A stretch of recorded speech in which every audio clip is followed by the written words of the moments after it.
রহমান। সবাই বসি ভাইয়া, ছবি নিব সরেন।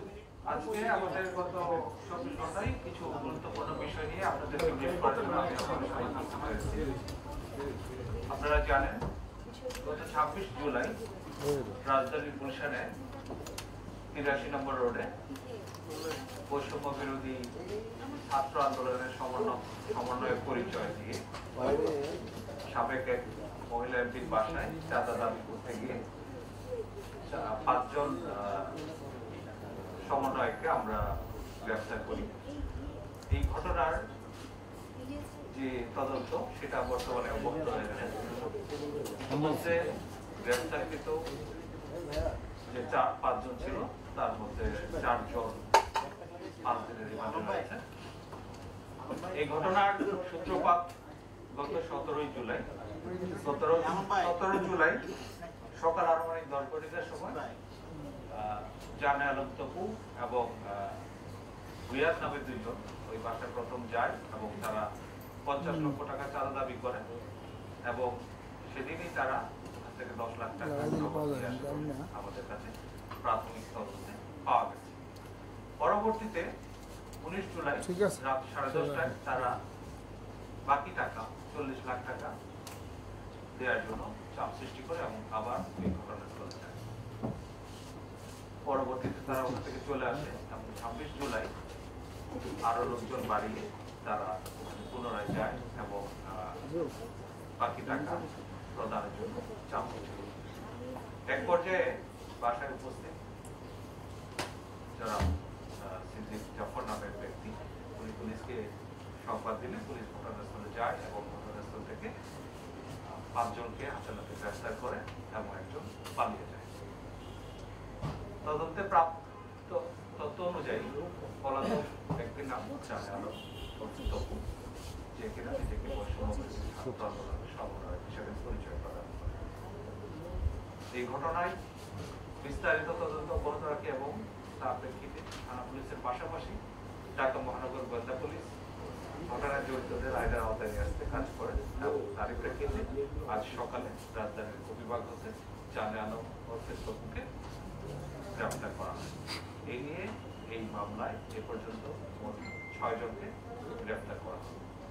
আপনারা জানেন গ্রেফতারকৃত রিয়াদের বাবুবাজার বাসা থেকে 2,25,00,000 টাকার 4টি চেক উদ্ধার করা হয় এবং গত পরশুদিন তার বাড্ডার আরেকটি বাসা থেকে নগদ 2,98,000 টাকা উদ্ধার করা হয়। এই ঘটনায় আর যারা জড়িত তাদের আইনের আওতায় নিয়ে আসা এবং ঘটনার মূল রহস্য উদ্ঘাটনে আমাদের তদন্ত কাজ অব্যাহত রয়েছে। প্রিয় সাংবাদিকবৃন্দ, আপনারা জানেন সাম্প্রতিক সময়ে রাজধানীর আইন শৃঙ্খলা পরিস্থিতি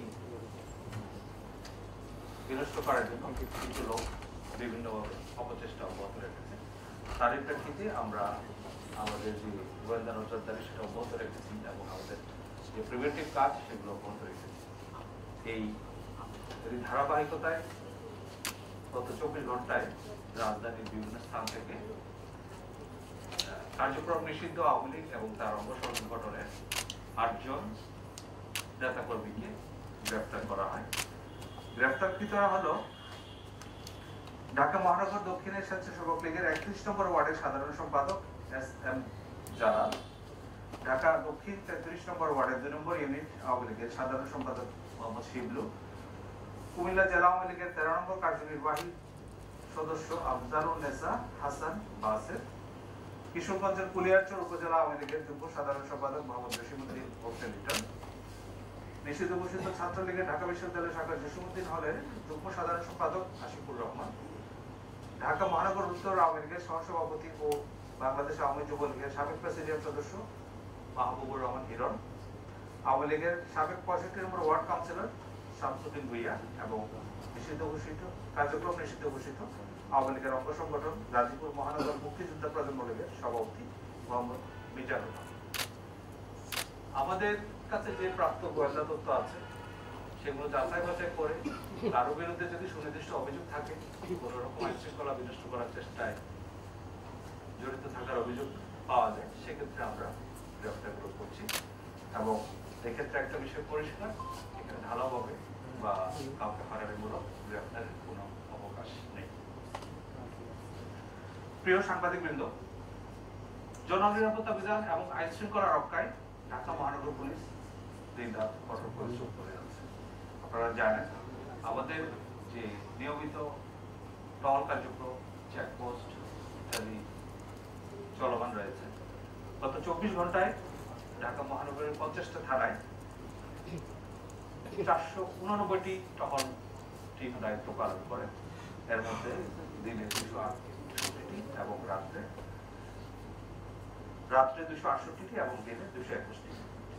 এছাড়া বিভিন্ন গুরুত্বপূর্ণ ও কৌশলগত স্থানে 66টি চেকপোস্ট পরিচালনা করা হয়। গত 24 ঘন্টায় বিভিন্ন অপরাধে জড়িত থাকার অপরাধে 254 জনকে গ্রেফতার করা হয়।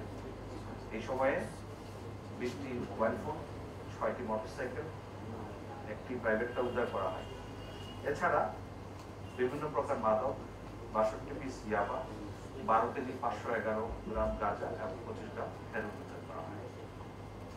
ঢাকা মহানগরের আইন শৃঙ্খলা পরিস্থিতি স্থিতিশীল রাখা এবং জনমনে স্বস্তি দেওয়ার জন্য ঢাকা মেট্রোপলিটন পুলিশের এই কার্যক্রম অব্যাহত রয়েছে এবং আশা করি সামনের দিনগুলোতে আইন শৃঙ্খলা পরিস্থিতি আরো ক্রমশ উন্নতি হবে। আপনাদের সবাইকে অনেক ধন্যবাদ।